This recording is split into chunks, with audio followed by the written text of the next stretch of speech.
আল্লাহ তাআলা বলেন তারা উলাইকা আসহাবুন নার, তারা জাহান্নামের অধিবাসী।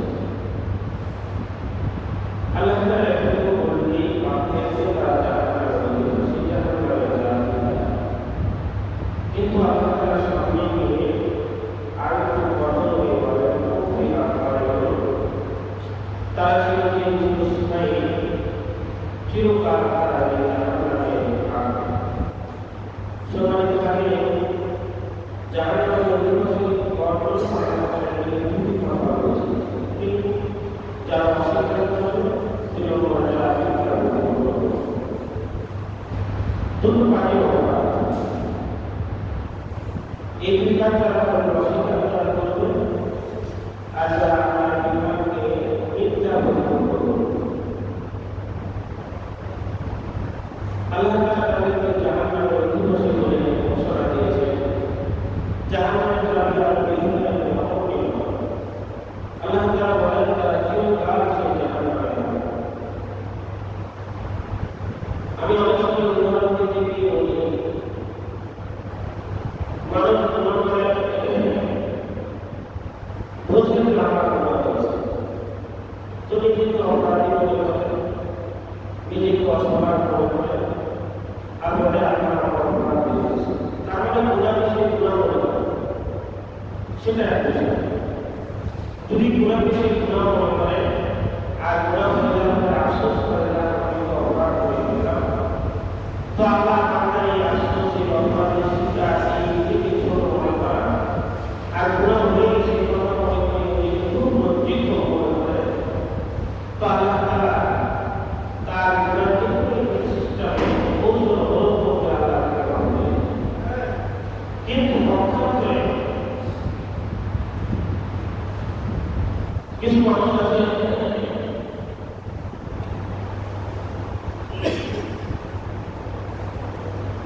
যারা গুনাহ করে, বাড়ির থেকে গুনাহ হয়ে যায়, তারা গুনাহকে গুনাহ মনে করে করছে করছে। তো এই যে ভগবান গুনাহ হয়ে গেল, কিন্তু সেটা অনুসরণে আল্লাহর কাছে মাপ চাইলে আমার করে না। তো এই গুনাহটা তাকে এমন পর্যায়ে পৌঁছে দেয়, সে কিন্তু ভুল হয়েছে, নাফরমান হয়েছে, ইমান হয়েছে। ইমাম গাজ্জালী লেখেন, গুনাহ হয়ে যাওয়ার পরে যদি বলে আমার গুনাহ হয়ে গেছে, এটিকে অপরাধ বলা হয়। তো এই যে নিজেকে অপরাধী মনে করলো, তো আল্লাহ তাআলা তাকে এমন একটি পথ বাতলিয়ে দেখিয়ে দিয়ে যে পথে চললে সে আস্তে আস্তে গুনাহ থেকে বেঁচে থাকতে পারবে, মুত্তাকি হবে, আল্লাহর সান্নিধ্য অর্জন করবে, রহমত আল্লাহ তাআলা করে দেবেন। সেজন্য আল্লাহ বিধানকে অস্বীকার করা যাবে না, মিথ্যা প্রতিপন্ন করা যাবে না। আমি নামাজ পড়তে পারছি না, তা আমার কাছে আমি অপরাধী যাওয়ার পারি, আমি ভালো কাজ করতে পারছি না, আমি অপরাধ। আমি অস্বীকার করি না যে নামাজ পড়া লাগবে না, রোজা রাখা লাগবে না, কোরআন আমার মানার কোনো প্রয়োজন নেই, নবীকে আমার মানার প্রয়োজন নেই। এই কথাটি বলতে সাথে সাথে কাফের হয়ে যাবে। কিন্তু আল্লাহর বিধান সত্য, সব কিছু সত্য, কিন্তু আমি মানতে পারছি যে আমার দুর্বলতা, আমার ব্যর্থতা।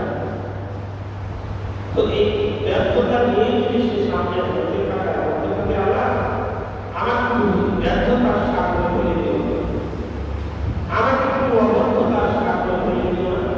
আমি মানুষ, আমার ভুল হতেই পারে, ব্যর্থ হতেই পারে, কিন্তু তুমি যে একজন মালিক আছো, আমার কিন্তু ভালো পথ থেকে আল্লাহ তাদের এমন করে যদি পথ বুঝতে থাকে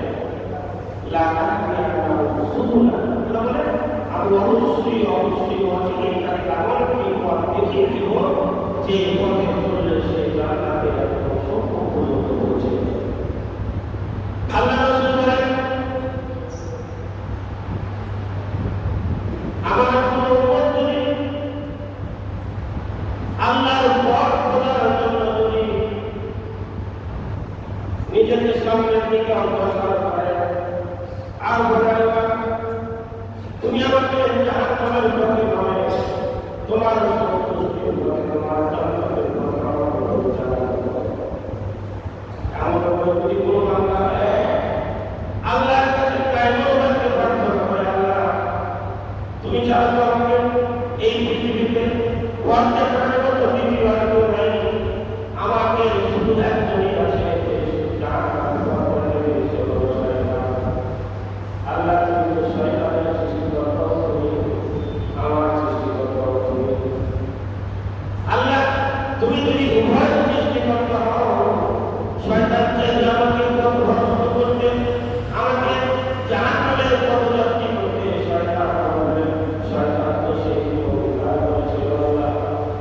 সিরাতুল মুস্তাকিমের পথে মাঝখানে আমি বসে থাকবো, আমি তোমার জান্নাতের পথে বসে থাকবো, তোমার জান্নাতের পথে আমি বসে থাকবো, তোমার এই আমার সেই পথে যেতে থাকবে, আমি মাথা দিয়ে তোমার জান্নাতের পথে আমি চলতে দেব না, তোমার অর্জন করতে চলে আমি সেই পথে চলতে দেব না।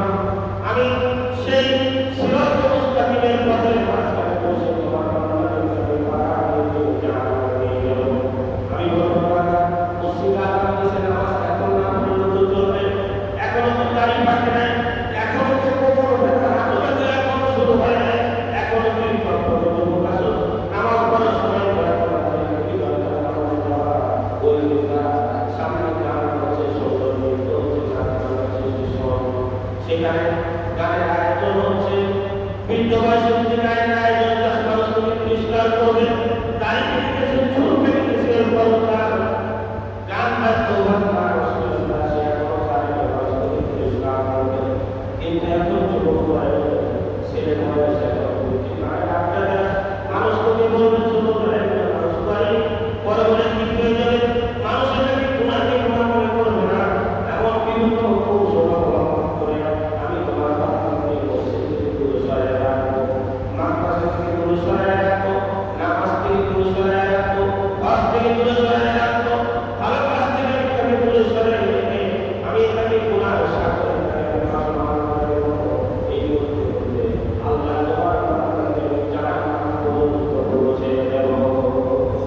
আল্লাহ বলেছিলেন তুই সব চেষ্টা করো, তুই যদি সিরাতুল মুস্তাকিম আর জান্নাতের পথে, ভালো পথে, ইসলামের পথে, কোরআনের পথে, সুন্নতের পথে মাঝখানে বসে আমার বান্দাকে তোমাকে চাস, পরবর্তী করতে চাস, আমার সেই বান্দা সেই বান্দাকে পরবর্তী করতে পারবি না। আল্লাহ তাআলা বলেছেন এখানে শর্ত রয়েছে রহমান, যারা রহমানের বান্দা হবে এদেরকে কখনো শয়তান পরবর্তী করতে পারবে না। সেই জন্য রাসূল বলেছেন যে ব্যক্তি মসজিদের সাথে তার সম্পর্ক বেশি, যে মসজিদে আসা যায় মসজিদের সাথে তার সম্পর্ক বেশি, রাসূল বলেছেন তাকে ইমানের সাক্ষী দাও, সে মুমিনের সাক্ষী দাও, কারণ যে ব্যক্তি মসজিদের সাথে সম্পর্ক বেশি, মসজিদে আসে যায়, ভালো তাদের সাথে সম্পর্ক থাকে, রাসূল বলেছেন তাকে ইমানদার সাক্ষী দিয়ে দাও। তাহলে বোঝা যায় যার সাথে ভালো সম্পর্ক আছে, ভালো স্থানের সম্পর্ক আছে, ভালো ব্যক্তির সম্পর্ক, ভালো কাজের সম্পর্ক যার সাথে আছে, রাসূল বলেছেন তাকে ইমানদার সাক্ষী দাও।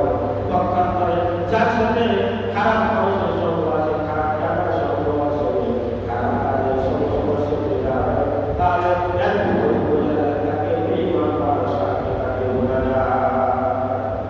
সেজন্য আল্লাহ বলেছেন যারা রহমানের বান্দা তার নামে আল্লাহ বান্দা, শয়তান কখনো তাদেরকে পথভ্রষ্ট করতে পারে না, শয়তান কখনো তাকে ক্ষমতার মধ্যে থেকে পথভ্রষ্ট করতে পারে না, শয়তান কখনো তাকে নারীর মধ্যে থেকে পথভ্রষ্ট করতে পারে না, শয়তান কখনো তাকে